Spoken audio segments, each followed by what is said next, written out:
আসসালামু আলাইকুম ওয়া রাহমাতুল্লাহি ওয়া বারাকাতুহু। রাদিতু বিল্লাহি রাব্বান ওয়া বিল ইসলামি দীনান ওয়া বিমুহাম্মাদিন সাল্লাল্লাহু আলাইহি ওয়াসাল্লাম নাবিয়্যা ওয়া রাসূলা। নাহমাদুহু ওয়া নুসাল্লি আলা রাসূলিহিল কারীম, আম্মা বা'দ।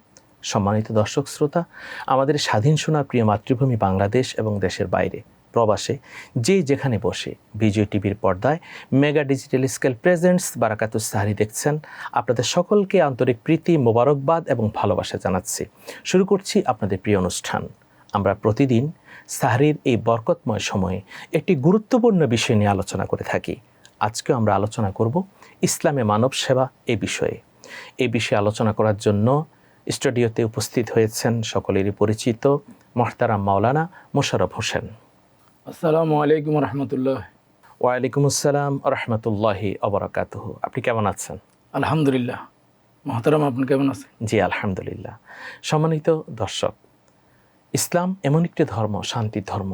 ইসলাম বলে তোমরা গরিব দুঃখীর সেবা করো, এবং আল্লাহ সুবহানাহু ওয়া তাআলা কোরআনুল কারীমে ঘোষণা দিয়েছেন, লাং তানালুল বিররা হাত্তা তুনফিকু মিম্মা তুহিব্বুন। তোমাদের মধ্যে ততক্ষণ পর্যন্ত কেউ আল্লাহর প্রিয় হতে পারবে না যতক্ষণ পর্যন্ত না তোমরা তোমাদের প্রিয় বস্তু আল্লাহর রাহে দান করো, সদকা করো। অর্থাৎ ইসলাম বলে তুমি গরিব দুঃখীর সেবা করো। তুমি যদি গরিব দুঃখীকে সেবা করো তাহলে আল্লাহ খুশি হবেন, এবং সকল ধর্মে কথা বলা আছে, জীবে প্রেম করে যেইজন সেইজন সেবিছে ঈশ্বর। যে মোহতারাম মাওলানা মোশাররফ হোসেন, ইসলাম শান্তি ধর্ম। ইসলাম বলে মানব সেবা করতে। আমরা কি কি সেবা করতে পারি? ধন্যবাদ মহতারাম। আমরা এতিমদের, অসহায় এতিমদের পাশে দাঁড়াইতে পারি, তাদেরকে সাহায্য সহযোগিতা করতে পারি। পাশাপাশি যারা রোগী আছেন তাদের সেবা করতে পারি, যারা অসহায় বিধবা নারী তাদেরকে সাহায্য সহযোগিতা করতে পারি, এবং আমাদের পাড়া প্রতিবেশী যারা আছে তাদের বিপদে আপদে সব ধরনের অসুবিধায় আমরা তাদের পাশে দাঁড়াবো, তাদেরকে সাহায্যের হাত বাড়াবো। পাশাপাশি যারা প্রাকৃতিক দুর্যোগের কারণে, যেমন বন্যা, যেমন ধরেন আপনার মহামারী, যেমন আমরা এই যে মহামারী বলতে আপনারা মনে করেন এই যে আমাদের যে করোনা গেছে, এরপরে মনে করেন আপনার ভূমিকম্প বলেন, এরপরে এই ধরনের এই মনে করেন প্রাকৃতিক দুর্যোগে আমরা অসহায় মানুষের পাশে দাঁড়াবো এবং তাদেরকে যথার্থ পরিমাণ আমরা সহযোগিতা করব। পাশাপাশি যারা রোগী আছে তাদের আমরা সেবা করব, এবং তাদের যখন আমরা সেবা করব আল্লাহ পাক আমাদের উপর খুশি হয়ে আমাদের জন্য নেক আমল বরকত করে দেন। পাশাপাশি আমরা আমাদের পাড়া প্রতিবেশী যারা আছে তাদের খোঁজখবর নিব।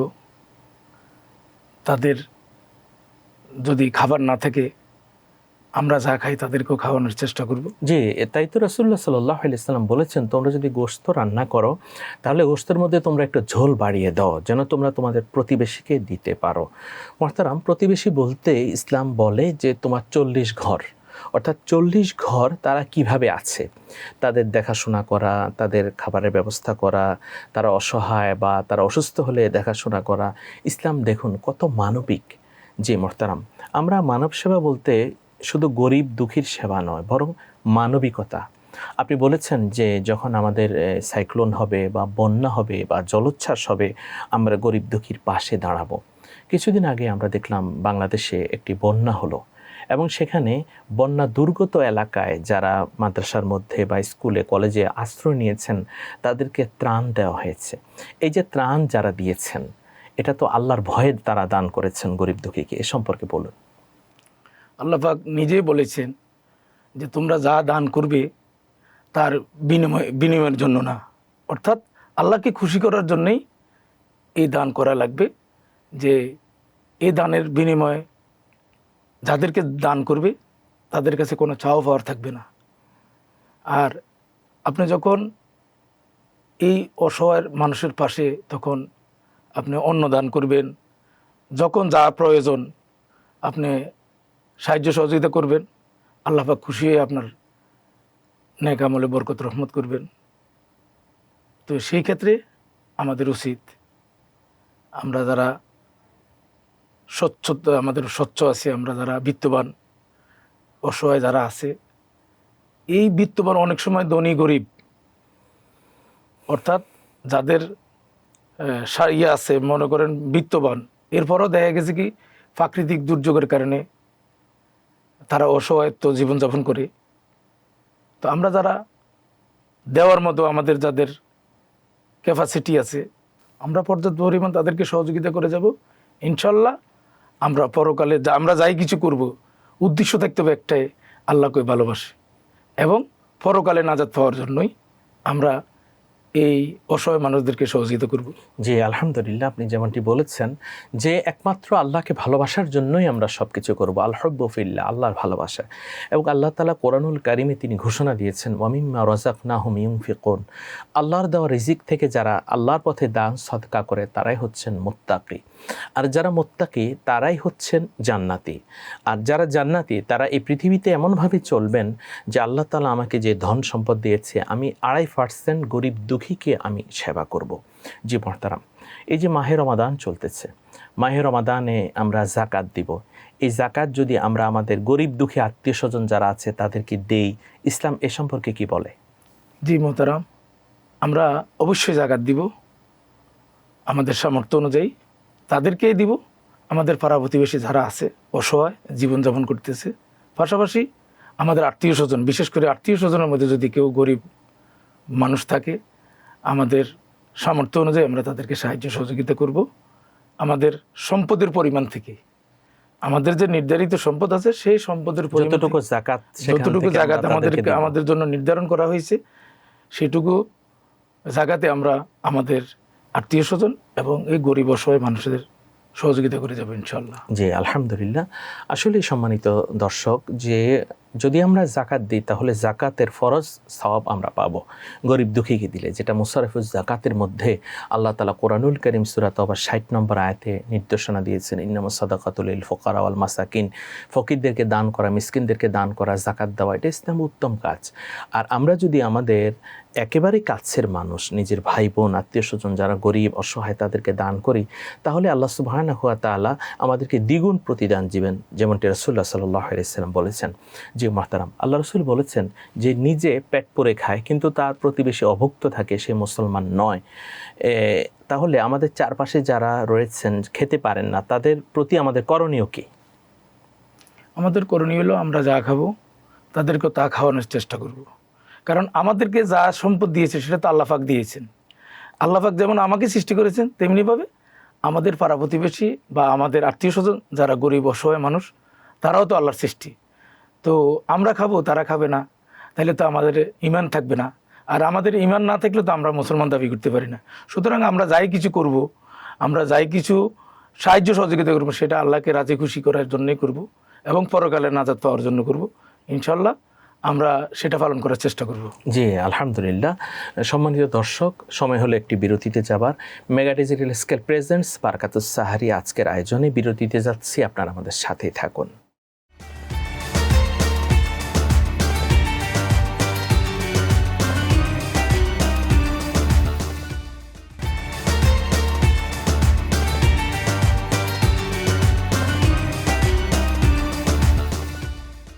আলহামদুলিল্লাহ, mega digital scale presents Barakatus Sahari বিরতির পর আমরা আবার ফিরে আসলাম মূল আয়োজনে।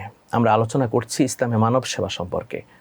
সবার সুখে হাসবো আমি, কাঁদবো সবার দুঃখে, নিজের খাবার বিলিয়ে দেব অনাহারীর মুখে। এই যে কবি অত্যন্ত সুন্দর করে বলেছেন, এটাই হচ্ছে ইসলামের সৌন্দর্য এবং এটাই হচ্ছে মানবতা। মানবতা যাদের অন্তরে রয়েছে তারাই প্রকৃত মুমিন, তারাই প্রকৃত মুসলমান। জি মোহতারাম মাওলানা মোশাররফ হোসেন, আপনাকে আবারও স্বাগত জানাচ্ছি। জি আলহামদুলিল্লাহ। ইসলাম বলে আত্মমানবতার সেবা, অর্থাৎ যারা তোমার চারপাশে রয়েছে, দুস্থ, অসুস্থ, নিরন্ন, বিধবা, তাদের দিকে তাকাও। তাদের দিকে তাকালে খুশি হবেন আমার রব। এই আত্মমানবতার সেবা আমরা কাদেরকে করব, কখন করব? ধন্যবাদ মাননীয় উপস্থাপক। আসলে মানব সেবা একটা বড় একটা কর্ম, আর কর্মই হচ্ছে ধর্ম। সেই সুবাদে ইসলাম ধর্ম শান্তির ধর্ম।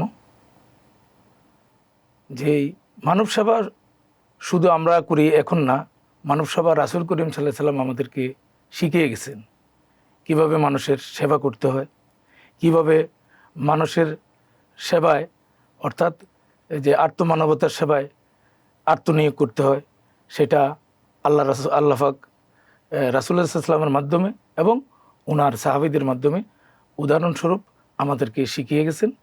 তো আমরা যারা মুসলমান, আমরা যারা মানবতার সেবায় বিশ্বাস করি, তা আমরা আল্লাহ রাসূল এবং ওনার সাহাবীগণকে অনুসরণ করে আমরা আত্মমানবতার সেবায় নিজেকে অর্থাৎ আত্মনিয়োগ করব। অর্থাৎ আল্লাহ সুবহানাহু ওয়া তাআলা যেভাবে বলেছেন রাসূলুল্লাহ সাল্লাল্লাহু আলাইহি সাল্লাম সেভাবে বাস্তবায়ন করেছেন এবং রাসূলের দেখা দেখি সাহাবায়ে কেরাম আজমাইন তারাও বাস্তবায়ন করেছেন। আমাদের পাশে যদি কেউ অসুস্থ থাকে অথবা একজন মেয়েকে বিয়ে দিতে পারছে না, সেক্ষেত্রে আমাদের করণীয় কী? জি মোহতারাম, আপনি বলছেন যে আমরা অসুস্থ মানুষকে কিভাবে সেবা দিতে পারি। অসুস্থ মানুষকে আমরা এভাবে সেবা দিতে পারি, এমনভাবে সেবা দিব যেমন আমরা আল্লাহ রাসূল বলেছেন, যেমন একজন রুগীকে এমনভাবে সেবা দিতে হবে যেমন আপনি জান্নাতের বাগান থেকে ফল কুড়িয়ে নিচ্ছেন। অর্থাৎ আমি অসুস্থ হলে আমি যেমনিভাবে নিজের চিকিৎসাটা করতাম, যে লোকটা টাকার কারণে চিকিৎসা করতে পারতেছে না, আমরা তাদেরকে সেভাবে সেবা দেওয়ার চেষ্টা করব। প্রয়োজনে যদি আমার কাছে টাকা না থাকে, আমি আমার চারপাশে যারা রয়েছেন বন্ধুবান্ধব তাদেরকে বলেও ওই অসুস্থ মানুষটাকে সেবা দিয়ে আমি সুস্থ করব। আর আমাদের মাঝে যারা রয়েছেন এমন মেয়ে বিয়ে হচ্ছে না টাকার কারণে, তাদেরকে কিভাবে আমরা বিয়ের ব্যবস্থা করতে পারি? জি জি মোহতারাম, অবশ্যই যে যিনি অসহায়, বিবাহের উপযুক্ত এবং তার অভিভাবক বিবাহ দিতে পারছেন না, সেই সুবাদে আমরা যারা বিত্তবান আমরা তাদেরকে সহযোগিতা করব। প্রয়োজনে আমাদের বন্ধুবান্ধব এবং বিত্তবান ব্যক্তিবর্গ যারা আছে, গণ্যমান্য ব্যক্তিবর্গ যারা আছে, তাদের সহযোগিতায় আমরা ওই গরিব এতিম যারা বিয়ে দিতে পারে না টাকার অভাবে, অর্থাৎ যে সকল মেয়ে অসহায় তাদের বিয়ের ব্যবস্থা হচ্ছে না, আমরা তাদেরকে বিয়ে দেওয়ার জন্য নিজেরাও সহযোগিতা করব এবং সকলকে নিয়ে উৎসাহিত করে সে মেয়েটার বিয়ের আয়োজন করব। জি, এতিম যে সকল ছেলে মাদ্রাসায় পড়ছে অথবা স্কুল কলেজে পড়ছে, তাদের প্রতি আমরা কিভাবে দৃষ্টি দিতে পারি?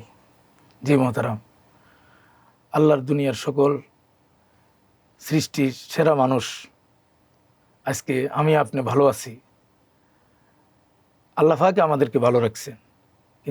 আমাদের বাবা আছে, মা আছে, আমরা কেউ না কেউর বাবা, কিন্তু যারা এতিম সন্তান, তাদের বাবা মা নেই, তারা অসহায়, অবশ্যই আমাদের উচিত তাদেরকে সহযোগিতা করা।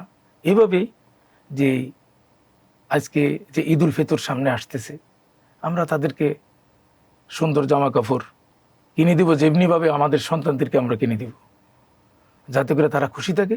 আর তারা যখন খুশি থাকবে, আল্লাহ রাব্বুল আলামিন আমাদের উপর সন্তুষ্ট হবেন। জি আলহামদুলিল্লাহ। আসলে যারা এতিম রয়েছেন তাদের তো বাবা নাই, আমরা ধন্য, আমরা এতিম, আমাদের প্রিয় রাসূল এতিম। এই যে এতিমদের কথা আল্লাহ নবী বলেছেন, সেই ঘর উত্তম যে ঘরে এতিমের সাথে ভালো আচরণ করা হয়। আমরা দেখি অনেক মাদ্রাসা অথবা স্কুল কলেজে ইউনিভার্সিটিতে এতিমরা লেখাপড়া করেন, তাদের যদি আমরা একটু হেল্প করি, তাদেরকে যদি আমরা সহযোগিতা করি, তাদের অ্যাডমিশন বা ভর্তির সময় যদি তাদেরকে সহযোগিতা করা হয়, অথবা তাদের ফর্ম ফিল আপে যদি সহযোগিতা করা হয়, অথবা তাদের জামা কাপড় নাই আমরা যদি তাদের জামা কাপড়ের ব্যবস্থা করি, এই মাহে রমাদানে আমরা যদি তাদের সারি ইফতারের ব্যবস্থা করি, একজন ইয়েতিমকে খাওয়ানো, ইয়েতিমকে লালন পালন করা ইসলামের মধ্যে কিন্তু এটা অত্যন্ত সুন্দরের কাজ এবং অনেক মর্যাদার কাজ। এই মাহে রমাদানে আসুন না আমরা একজন ইয়েতিমকে সাহারি খাওয়ার জন্য চেষ্টা করি, একজন ইয়েতিমকে একবেলা ইফতার করার চেষ্টা করি, তাহলে আল্লাহ সুবহানাহু ওয়া তাআলা আমাদের প্রতি খুশি হবেন।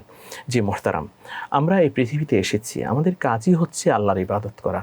আর আল্লাহর ইবাদত অর্থই হচ্ছে গরিব দুঃখীর সেবা করলেই আল্লাহ সুবহানাহু ওয়া তাআলা খুশি হন। এবং আল্লাহ নবী বলেছেন, তোমরা যদি জগৎবাসীর প্রতি দয়া করো, আকাশের মালিক আল্লাহ তোমাদের প্রতি দয়া করবেন। তো এই মানব সেবাটা আমরা কি শুধু মানুষের জন্যই করব না, আমাদের যে সৃষ্টিকুল পশু পাখি রয়েছে আমরা তাদের প্রতিও ভালোবাসার দৃষ্টি দেব? জি অবশ্যই। আল্লাহ পাক রব্বুল আলামিন স্পষ্টভাবে বলেছেন যে আত্মমানবতার সেবা এমন একটি সেবা, সেটা শুধু খালি মানুষের জন্য না, আল্লাহর সৃষ্টিজীব যারা পশু পাখি আছে তাদেরকে হৃদ্য ভালোবাসা, মায়া, মমতা, অর্থাৎ এমনভাবে তাদেরকে ভালোবাসা দিতে হবে, আন্তরিকতা দেখাতে হবে যে তারা উপকৃত হয়। আর তারা যখন উপকৃত হবে আল্লাহ পাক আমাদের উপর সন্তুষ্ট থাকবেন। ইনশাআল্লাহ আমরা চেষ্টা করব তাদের প্রতি সদয় হওয়ার তাদের প্রতি জন্য। সদয় আচরণ করা এবং সদয় হওয়া। যে অনেক সুন্দর কথা বলেছেন। আসলেই আমরা দেখি যে যখন পথ দিয়ে কোনো কুকুর চলে, কুকুরকে গরম পানি মারা হয়, কুকুরের গায়ের মধ্যে গরম চা মারা হয়, অথবা লাঠি দিয়ে একটা আঘাত করা হয়। কোনো পাখিকে আমরা যখন দেখি ঢিল মেরে সেই পাখিকে হত্যা করার জন্য চেষ্টা করা হয়। এটা না করে বরং পশু পাখির প্রতি আমরা ভালো আচরণ করব। পশু পাখি তাদেরও তো জীবন রয়েছে, আমাদের যে সকল প্রাণী রয়েছে, গরু, ছাগল, ভেড়া, বকরি, এদিকেও আমরা একটু সচেষ্ট হব, তারা যেন ভালো থাকতে পারে, তারা যেন ভালো খেতে পারে। অর্থাৎ তাদেরকে আমরা কষ্ট দেওয়ার চেষ্টা করব না। তারা যদি ভালো থাকে, ইসলাম বলে তাদেরকে ভালো রাখাটা এটাও কিন্তু একটা ইবাদত। আসুন সম্মানিত দর্শক, আমরা এ বিষয়ে নিজেরা সচেষ্ট হই এবং অন্যকে উদ্বুদ্ধ করি। জি মোহতারাম, আমাদের মাঝে অনেকে রয়েছে যুবক বা যুবতী, তারা গরিব দুঃখীর সেবা কি বুঝে না। আপনি তাদের সম্পর্কে বলুন। যে আসলে যারা বোঝে না, আমরা যারা বুঝি, আমরা তাদেরকে বোঝানোর চেষ্টা করব। সেই রাসূল এবং সাহাবীগণের দৃষ্টান্ত দিয়ে তাদেরকে বুঝাবো যে আসলে যারা যুবক যুবতী যারা আছে, যারা উদীয়মান তারকা, আগামী ভবিষ্যৎ, নতুন প্রজন্ম, আমরা তাদেরকে বোঝাতে সক্ষম হব যে আসলে যে আমরা এই অসহায় মানুষদের পাশে কীভাবে দাঁড়াইতে হয় এবং আত্মমানবতার সেবায় কীভাবে নিজেকে আত্মনিয়োগ করে যে অসহায় মানুষের পাশে দাঁড়াইয়া আমরা, অর্থাৎ অসহায় মানুষের পাশে দাঁড়ালে কী লাভ হবে, আমরা এটা তাদেরকে বুঝাবো এবং তাদেরকে আমরা সেই শিক্ষা দিয়ে তারা যেন গরিব দুঃখীর সেবা করতে পারে তাদেরকে আমরা উদ্বুদ্ধ করব। জি আলহামদুলিল্লাহ, আপনি অনেক সুন্দর আলোচনা করেছেন। বিজয় টিভির পক্ষ থেকে আপনাকে অনেক অনেক মোবারকবাদ। আপনাকে অনেক ধন্যবাদ এবং বিজয় টিভির দর্শকদেরকে অসংখ্য ধন্যবাদ জানাচ্ছি। জি আলহামদুলিল্লাহ। সম্মানিত দর্শক, দেখতে দেখতে আজকের আয়োজনের আমরা একেবারে শেষ পর্যায়ে চলে এসেছি। ধন্যবাদ জানাচ্ছি আপনাদেরকে যারা এতক্ষণ পর্যন্ত টেলিভিশনের সামনে বসে mega digital scale presents Barakatus Sahari এই অনুষ্ঠানটি উপভোগ করলেন। ইসলাম বলে মানব সেবা করতে, গরিব দুঃখীর সেবা করতে, মানবতা রক্ষা করতে। আমার কথায় কেউ যেন কষ্ট না পায় সেই বিষয়টি আমি খেয়াল করব। আমার আচরণে অন্যজনের মনে যেন কোনো আঘাত না লাগে সেই বিষয়টি আমি চেষ্টা করব। কারণ এ পৃথিবীতে আমি চিরস্থায়ী নয়, আমাকে যেতে হবে অন্ধকার কবরে। হযরত আলী রাদিয়াল্লাহু তাআলা আনহু তিনি বলেছেন, মানুষের সাথে তুমি এমনভাবে আচরণ করবে তোমার ইন্তেকালের পরে ওই মানুষটা যেন তোমার জন্য দোয়া করে। আসুন আমরা নিজেরা অন্যের দোয়ায় যেন শরিক হতে পারি সেভাবেই নিজের জীবনকে গড়ার চেষ্টা করি। সম্মানিত দর্শক, দেখতে দেখতে mega digital scale presents Barakatus Sahari আজকের আয়োজনের আমরা একেবারে শেষ পর্যায়ে চলে এসেছি। দেখা হবে আগামীকাল নতুন একটি বিষয় নিয়ে, নতুন একজন অতিথির সঙ্গে আমাদের কথা হবে। সকালে সুস্থ সুন্দর থাকুন। আল্লাহ হাফেজ। আসসালামু আলাইকুম ওয়া রাহমাতুল্লাহি ওয়া বারাকাতুহু।